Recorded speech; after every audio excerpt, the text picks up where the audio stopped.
그 하나님 나라 시리즈 네 번째 시간입니다. 우리가 세 번 정도의 하나님 나라에 대한 설교를 지난 시간까지 함께 나눴습니다. 처음에 하나님 나라의 신학, 하나님의 그 통치를 받는 삶에 대해서, 그리고 에덴 동산은 하나님께서 미리 하나님이 세우시고자 하는 하나님의 나라가 어떠한 곳인지를 우리에게 보여주는 설계도와 같은 것이다라는 것을 함께 나눴죠.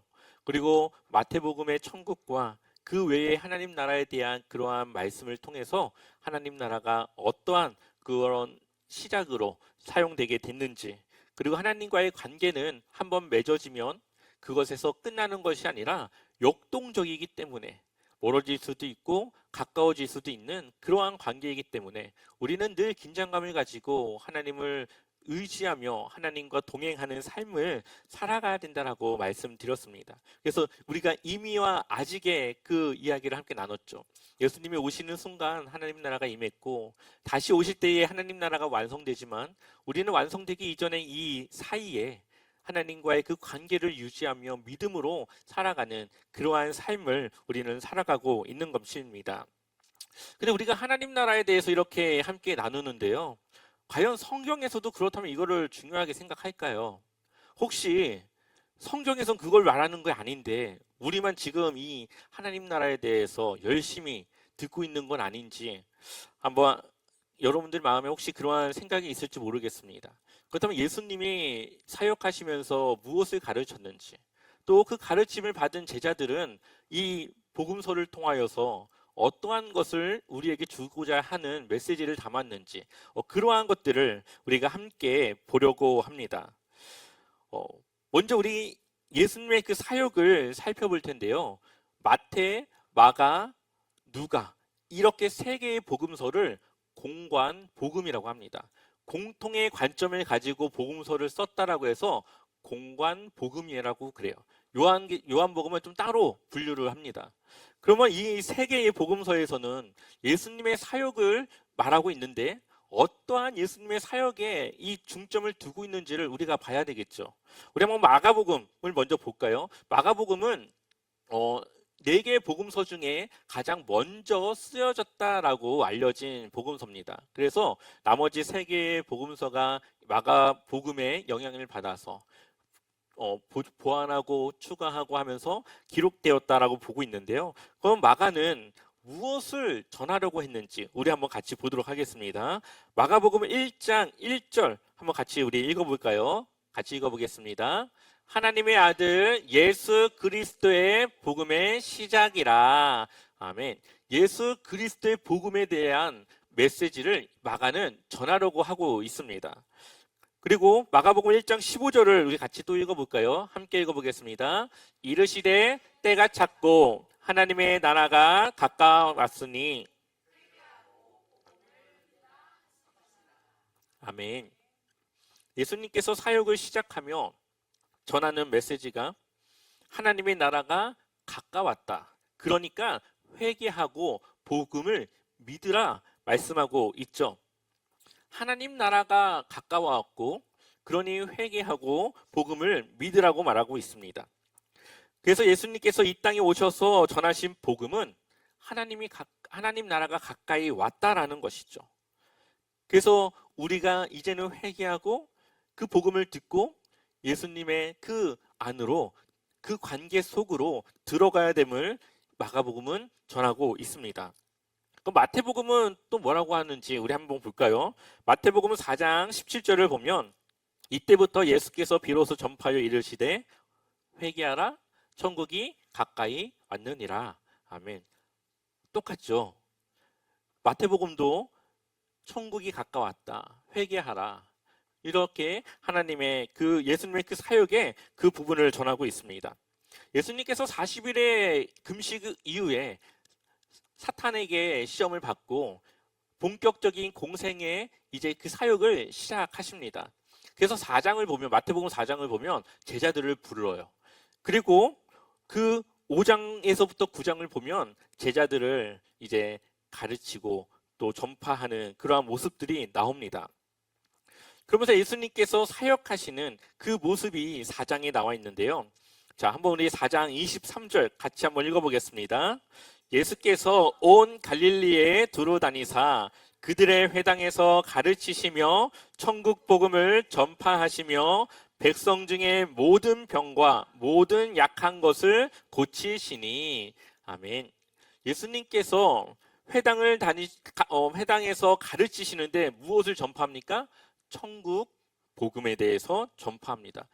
지난번에 말씀드렸죠. 천국이라는 것은 하나님 나라와 똑같은 개념이지만 마태복음은 유대인들을 대상으로 썼기 때문에 유대인들의 관점에서 하나님 나라를 천국이라고 하는, 하늘나라라고 하는 표현을 사용하고 있다라고 말씀드렸습니다.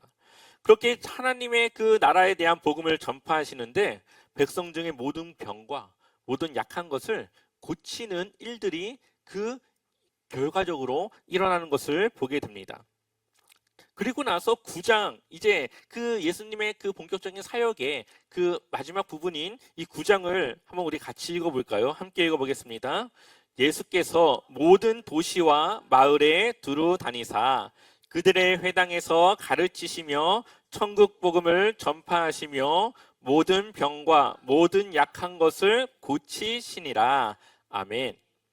4장 23절과 9장 35절이 거의 똑같습니다. 이거를 헬라어로 보면은 갈릴리라고 하는 지역과 모든 도시라고 하는 이 지명만 틀리고요. 나머지 이 헬라어는 똑같이 사용됩니다. 앞뒤로 똑같이 들어가는 이것을 성경에서는 인클루지오라고 말을 해요. 쉽게 말하면 샌드위치 기법이라고도 말합니다. 샌드위치가 어떻게 생겼죠? 빵이 위에 있고 아래에 있죠. 그리고 가운데 토핑이 들어가잖아요. 그러면은 이 사이에 이 이야기를 지금 하고 싶은 그 이야기를 담는 것이 바로 이 인클루지오 기법입니다. 그래서 성경을 보면 이러한 것들이 많이 나와요. 앞뒤가 똑같고 가운데에 그 내용이 무엇인지를 말하고 있습니다. 결국은 예수님께서 천국 복음을 전파하며 모든 약한 것과 모든 병을 고치시는 이 사역들을 해나가는데 예수님의 그 하나님 나라의 복음을 들은 그 사람들이 어떠한 결과를 가지고 오는지, 천국 복음을 통해서 어떠한 결과가 나오는지를 우리에게 보여주고 있는 것이죠. 그래서 5장에서 7절은 가르침에 대한 내용, 8장에서 9절은 고치시는 그런 내용들이 들어가 있습니다. 결국은 예수님은 하나님 나라에 대한 가르침, 또 하나님 나라의 복음을 통하여 그 사람들의 문제를 해결하는 그러한 천국 복음의 그 능력을 보여주고 있다라고 볼 수가 있습니다. 또한 마태복음에는 중요한 핵심 메시지가 있는데요. 팔복이라는 겁니다.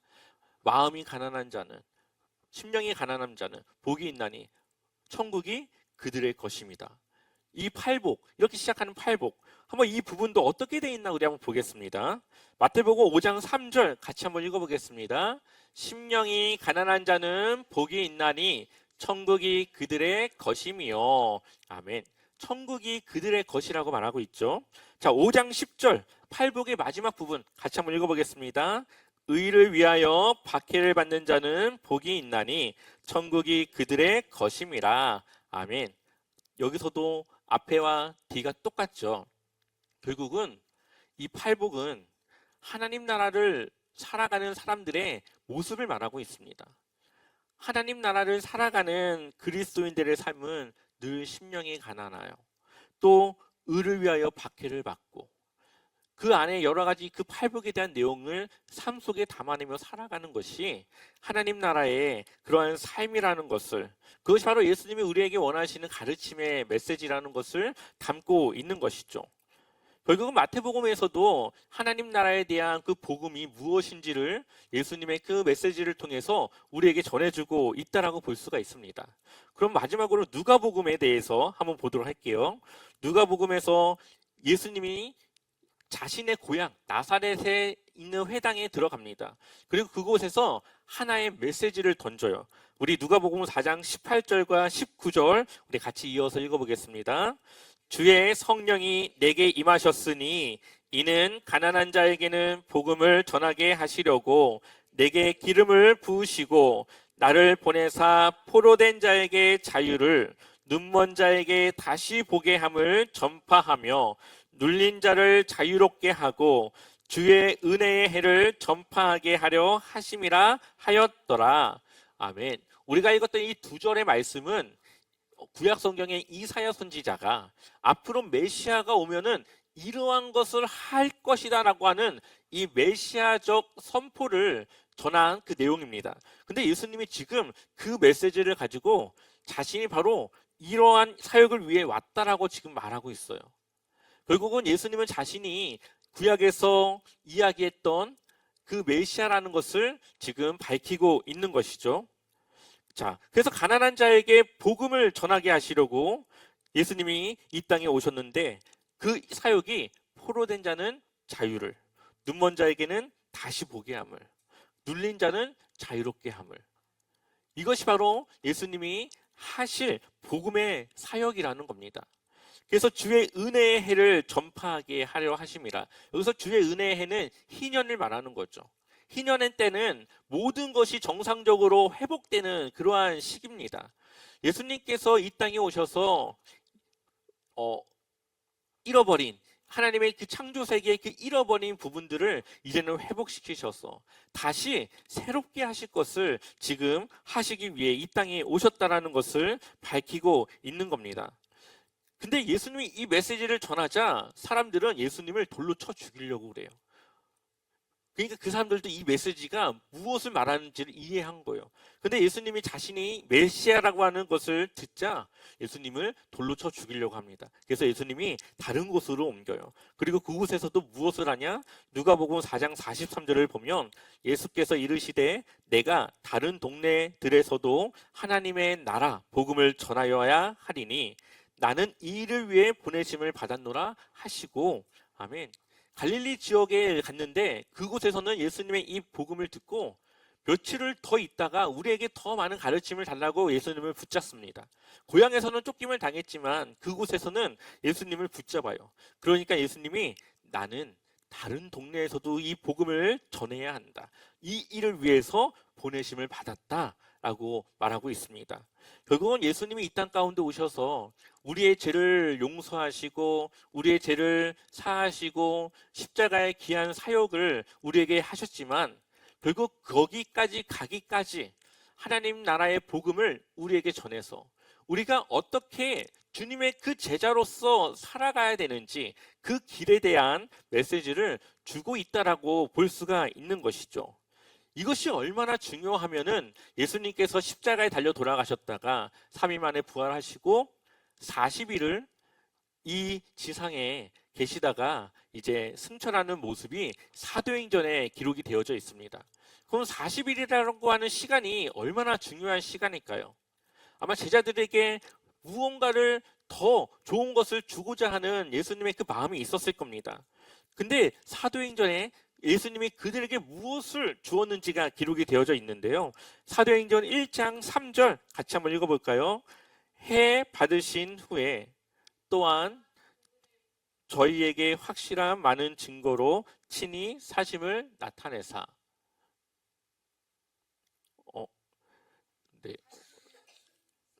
네, 다시 한번 읽어볼게요. 네, 제가 이게 좀 뭔가 좀 그게 틀린가 봐요. 다시 한번 읽어보겠습니다. 그가 고난받으신 후에 또한 그들에게 확실한 많은 증거로 친히 살아계심을 나타내사 40일 동안 그들에게 보이시며 하나님 나라의 일을 말씀하시니라. 아멘. 40일 동안 그들에게 보이시며 무엇을 하셨다고요? 하나님 나라의 일을 말씀하셨다. 그러니까 예수님께서 그동안 하나님 나라에 대한 복음을 전하셨고 그것을 통하여서 많은 사람들의 어려움과 고통과 그들의 정말 고치지 못하는 여러 가지 것들을 고치셨는데 이제는 예수님께서는 다시 올라가셔야 되니까 그것을 제자들에게 맡기십니다. 그렇기 때문에 그 제자들에게 마지막 무엇을 가르칩니까? 하나님 나라의 일이 무엇인지, 하나님 나라의 복음은 무엇인지를 전하고 있는 것이죠. 그리고 제자들은 그것을 따라 사역을 하게 되는데요. 그 대표적인 사람이 바로 이 사도 바울이라고 하는 사람입니다. 사도 바울의 사역은 신약 성경에 있는 많은 제자들도 있지만 가장 중요하고 가장 많은 하나님의 귀한 사역들을 감당했던 사람이죠. 그럼 바울은 어떠한 목적과 어떠한 곳으로 그의 사역을 채워갔을까요? 한번 바울의 행적을 같이 한번 봤으면 좋겠습니다. 사도행전 19장 8절과 9절 우리 한번 같이 읽어보겠습니다. 바울이 회당에 들어가서 석 달 동안 담대히 하나님 나라에 관하여 강론하며 권면하되 어떤 사람들은 마음이 굳어 순종하지 않고 무리 앞에서 이 도를 비방하거늘 바울이 그들을 떠나 제자들을 따로 세우고 두란노 서원에서 날마다 강론하니라. 아멘. 사도 바울이 이 지역을 옮겨가면서 복음을 전하는데 그 복음이 무슨 복음입니까? 하나님 나라의 복음을 전하는 것이죠. 그래서 그것을 누군가는 듣고 받아들이지만 누군가는 그것을 듣고 별 쓸데없다라고 생각하고 그것을 비방하는 사람들도 있었습니다. 또한 사도행전 20장 25절을 보면 보라 내가 여러분 중에 왕래하며 하나님의 나라를 전파하였으나 이제는 여러분이 다 내 얼굴을 다시 보지 못할 줄 아노라. 아멘. 무엇을 전파했다고요? 하나님 나라를 전파했다. 이어서 사도행전 28장 23절도 우리 한번 읽어볼까요? 함께 읽어보겠습니다. 그들이 날짜를 정하고 그가 유숙하는 집에 많이 오니 바울이 아침부터 저녁까지 강론하여 하나님의 나라를 증언하고 모세의 율법과 선지자의 말을 가지고 예수에 대하여 권하더라. 아멘. 이 사도행전 28장 23절은 이제 마지막 사도 바울이 죽기 직전에 이제 이 가택연금, 이 집에 이제 나갈 수 없는 그런 상태에 있는 것이죠. 자신은 나갈 수 없었지만 사람들은 그를 찾아올 수가 있었습니다. 그래서 자신을 찾아오는 사람들에게 하나님 나라가 무엇인지를 전하게 되는데 23절을 보니까 그들이 날짜를 정하고, 그러니까 부흥회와 같은 거예요. 특정한 날짜를 정해서 그때 사람들을 모아놓고 하나님 나라를 마지막으로 그가 가르치는 그런 내용이 사도행전에 기록이 되어져 있습니다. 여기서 율법과 선지자라고 하는 말은 구약을 말합니다. 구약은 결국은 모세의 율법 5개 그리고 나머지 선지자들의 그러한 말, 선지서 이렇게 2개를 크게 나누는데요. 결국은 율법과 선지서라고 하는 것은 구약 전체를 말하는 것이고 이 바울은 이 예수님의 그 사역, 하나님 나라의 사역을 전할 때에 그냥 예수님의 말만 전한 것이 아니라 구약에서의 그러한 하나님의 메시지를 가지고 그분이 어떻게 이렇게 오셨는가, 항상 구약을 가지고 예수님을 전했던 것을 우리에게 보여주고 있습니다. 결국은 사도 바울도 많은 교회들을 세우고 많은 제자들을 세우지만 그들에게 전한 것은 하나님 나라가 무엇인지 그것을 전한 것인 것이죠. 그래서 사도행전의 결말을 보게 되면은 약간의 여운을 남기면서 끝납니다. 한번 우리 사도행전 28장 30절 같이 읽어보겠습니다. 바울이 온 이태를 자기 셋집에 머물면서 자기에게 오는 사람을 다 영접하고, 이제 바울의 거의 마지막 부분에 대해서 지금 말하고 있는 겁니다. 그리고 사도행전의 제일 마지막 28장 31절 같이 읽어보겠습니다. 하나님의 나라를 전파하며 주 예수 그리스도에 관한 모든 것을 담대하게 거침없이 가르치더라. 아멘. 사도행전은 마지막 부분을 사도행전의 죽음으로 끝나는 것이 아니라 가택연금의 상태에서도 그를 찾아오는 많은 사람들에게 담대하고 거침없이 하나님 나라를 전파하는 사역을 하는 것으로 끝내요. 그래서 지금도 왠지 사도 바울이 어디선가 복음을 전하고 있는 것 같이 그 여운을 남기면서 약간의 열린 결말로 이 사도행전을 마무리합니다. 그래서 흔히 우리가 예전에 액츠 29라고 해서 이제는 우리가 사도행전의 29장을 써 내려가야 된다라는 말을 많이 했습니다. 사도 바울이 이제는 하지 못하는 그 일들을 우리가 해야 된다라고 하는 그러한 하나의 구호와 같은 것이었죠. 그래서 사도행전도 우리가 아까 말했다시피 인클루시오, 예수님의 하나님 나라의 전파를 가르쳤던, 하나님 나라에 대한 것을 가르쳤던 이 예수님의 그 사역으로 시작해서 사도 바울이 마지막 하나님 나라를 전파하는 내용으로 끝이 납니다. 결국은 이 예수님의 이 시작과 사도 바울의 마지막 그 사이는 하나님 나라가 뭐냐, 하나님 나라는 어떻게 이 땅에 이루어지는 것이냐? 그것을 이 사역들로 채우고 보여주고 있는 것이죠.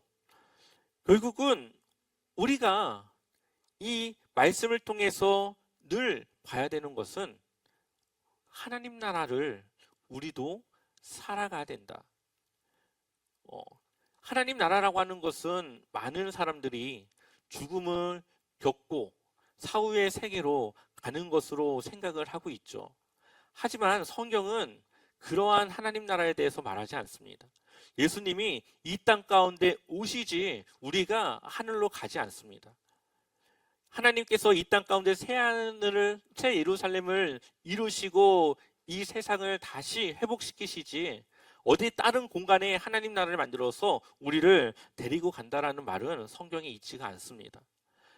결국은 예수님께서 왜 그런 이 하나님 나라에 대한, 그리고 사도 바울과 왜 제자들은 이 하나님 나라를 그렇게 이야기하고 전하고 있을까요?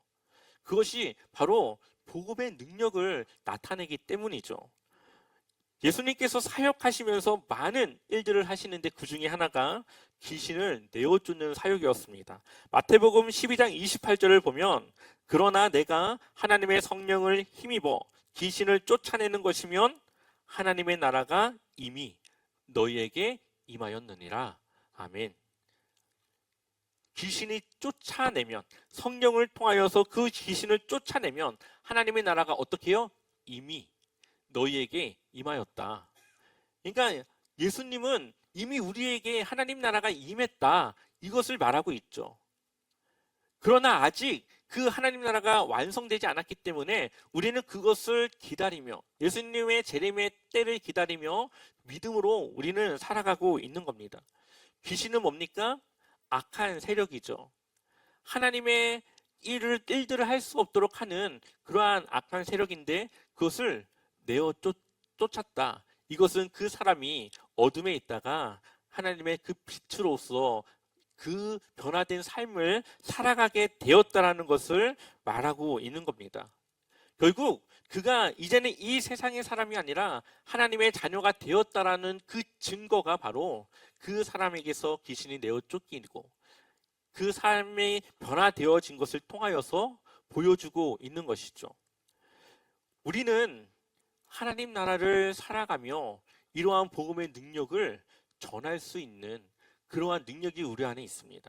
성령 하나님을 통해 우리는 우울해져 있는 사람들에게 다가가 하나님 나라의 그러한 귀한 복음을 통하여서 그 삶을 통하여서 절망이 아니라 희망을 전해줄 수 있고 다시 한번 일어설 수 있는 그 마음에 도전을 줄 수 있는 그러한 능력이, 그러한 일들이 우리를 통하여 일어날 수 있다는 거죠. 사도들이 복음을 전하면서 안진뱅이를 일으키기도 했고 누군가 어려운 상황 가운데 있는 자를 돕기도 하고 그런 여러 가지 그러한 사역들을 하게 되는데 그러한 것들이 모두 하나님 나라가 임하는 결과 어떠한 변화된 삶을 살아가는가를 보여주고 있는 겁니다. 예수님이 이 땅 가운데 인간의 모습으로 오신 것은 새 언약, 새 시대의 시작입니다.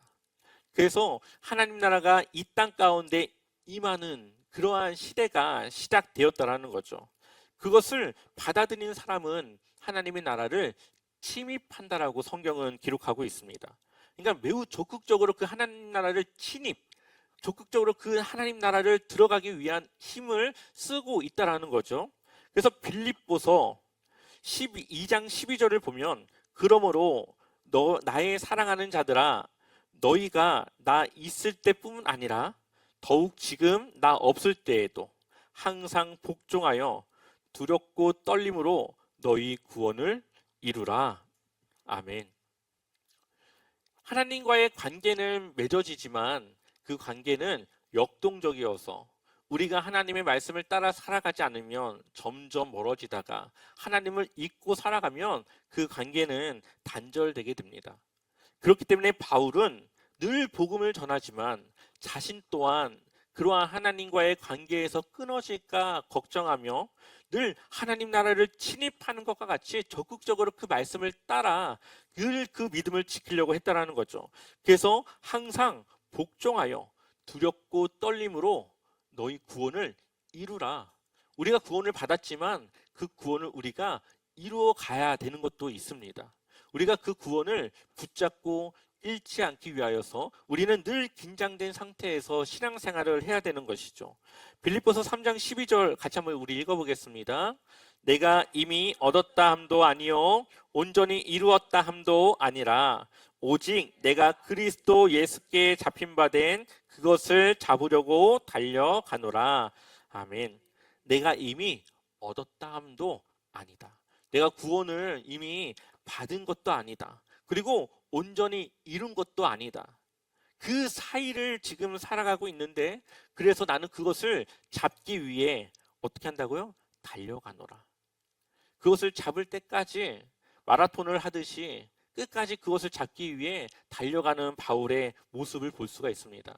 그래서 바울은 마지막까지 주님의 그 복음을 전하며 그 길을 달려가는 것으로 마무리가 되는 것이죠. 고린도전서 9장 27절 같이 읽어볼까요? 내가 내 몸을 쳐 복종하게 함은 내가 남에게 전파한 후에 자신이 도리어 버림을 당할까 두려워함이로다. 아멘. 바울이 늘 자신을 쳤대요. 실제로 때린 건 아니겠죠. 그만큼 자기 자신을 늘 붙잡으며 오늘은 또 어떠한 위험한 일이 있을지 알 수 없지만 다시 마음을 잡고 그 복음의 사역을 나갔다는 겁니다. 그 이유가 자신이 복음을 전해서 누군가는 구원을 받는데 오히려 내가 복음을 전했지만 내가 그 복음과 멀어져서 버림을 당할까 두려워했다. 구원이라고 하는 것은 우리가 지식으로 깨닫고 이해한다고 해서 구원을 받은 것이 아니라 하나님의 말씀을 따라 살아가는 순종의 삶이 우리에게 나타날 때, 구원의 열매가 우리에게 나타날 때 그것이 바로 우리에게 구원이 임했다고 하는 증거로 나오는 겁니다. 그렇기 때문에 늘 우리의 삶이 하나님의 말씀을 따라 하나님의 그 통치를 받아 살아가고 있는가를 늘 돌아보며 우리가 이 신앙생활을 해야 되는 것이죠. 그래서 이 하나님 나라의 신학에는 중요한 두 용어가 있는데요. D-Day와 V-Day입니다. 이것은 전쟁 용어에서 나왔어요. 여러분들 D-Day 다 알죠? 뭐 D-1 해가지고 딱 그날이 되면 D-Day. 이것이 원래 전쟁 용어로 사용됐던 말입니다. 2차 세계대전 때 이제 연합군 그리고 독일 이 부류 간의 싸움이 이제 일어나게 됩니다. 이제 연합군이 독일을 대항해서 싸우는데 아주 중요한 결정적인 이 작전이 하나 세워지게 됩니다. 우리가 너무나도 잘 듣고 알고 있는 노르망디 상륙작전, 인천 상륙작전과 같이 아주 어려운 그러한 상륙작전입니다. 해안가가 너무 넓고 너무 이 잔잔해서 누군가가 오면은 바로 들켜버리는, 그곳으로는 상륙할 수 없는 바로 이 노르망디입니다. 근데 안개가 아주 자욱하게 껴가지고 앞이 잘 보이지 않는 그때에 독일의 롬멜 장군은 이런 날씨는 뭐 도저히 올 수 없겠지 하고 잠깐 자리를 비워요. 근데 이때 아이젠하워라고 하는 이 장군이 이 군대를 이끌고 노르망디 상륙 작전을 펼칩니다. 그리고 그것을 결정적인 계기로 이 전쟁에 승리하게 되죠. 그래서 이 상륙하는 날을 D-Day라고 합니다. 그런데 이 상륙이 성공했지만 전쟁이 끝난 건 아니죠. 그것으로 결정적인 승리의 계기는 되었지만 여전히 전쟁이 남았습니다. 네, 앞에 화면 좀 띄워주시겠어요? 네. 그리고 이제 앞으로 이게 남은 전투를 해서 결정적으로 모든 전쟁이 딱 끝난 그 순간을 V-Day라고 말하는 거예요. 노르망디 상륙작전이 성공해서 D-Day를 통하여서 전쟁의 승기를 잡고 결정적인 승리의 계기는 됐지만 남은 싸움이 있었다는 거죠. 그리고 그 남은 싸움까지 마저 이겼을 때 그것을 V-Day, 승리의 날이라고 이야기를 합니다. 마찬가지로 예수님께서 이 땅에 오신 것은 이미 하나님의 나라가 임한 것과 같은 D-Day와 같은 그러한 날입니다. 하지만 아직 하나님 나라가 완전하게 이루어진 건 아니죠. 우리는 그 완전한 하나님 나라를 이루기 위해 우리는 믿음으로 살아갑니다. 우리가 있는 곳을 하나님 나라로 세우며 하나님의 귀한 말씀이 통치되는 그러한 곳으로 만들어 나가는 겁니다. 그리고 결정적으로 예수님이 다시 재림하시는 그때에 이제 온전한 구원이 이 땅 가운데 이루어지게 되고 하나님 나라로 새롭게 이 세상을 회복시키시는 그러한 것들을 말씀하고 있죠. 이것을 믿고 이러한 삶을 살아간다면 우리의 삶은 하루하루가 늘 하나님을 붙잡고 살아가는 삶이 될 것입니다. 우리를 통하여서 하나님 나라를 이 땅 가운데 세우고자 하는 하나님의 그 뜻을 우리가 이해한다면 우리는 하나님의 그 복음이 나를 통해 누군가에게 그 능력이 나갈 수 있도록 우리는 늘 하나님의 말씀 안에 살아갈 수 있습니다. 예수님을 통해서 한 사마리아 여인의 그 마음이 변화되어졌고 가늠하다 잡힌 그 여인이 다시 새로운 삶을 살아갈 수 있는 기회를 얻은 것처럼 우리가 복음을 가지고 살아가는 우리의 삶을 통해 누군가는 절망에서 희망으로, 또한 누군가는 우울한 그 삶에서 기쁨의 삶으로, 또 누군가는 자신의 그 어려운 그 상황 속에 그 문제를 해결하고 더 나은 삶을 살아가고자 하는 그러한 변화된 모습들이 우리를 통하여서 이루어질 수 있는 것이죠. 그것이 바로 복음의 능력입니다. 우리가 하나님 나라를 살아갈 때, 하나님의 그 통치 가운데 말씀에 순종하며 살아갈 때 하나님은 우리를 통하여 그러한 일들을 이루시는 겁니다. 결국 이 모든 곳이 하나님의 나라가 되고 또한 주님의 그 통치를 받을 수 있도록 우리를 통하여서 이 땅 가운데 하나님의 나라를 세우고자 하시는 것이죠. 그래서 우리 모두가 하루하루 주님의 그 말씀에 순종하며 하나님의 그 말씀을 따라 늘 충성스러운 주님의 자녀로, 주님의 백성으로 살아가는 귀한 삶을 살아가시길 소망합니다.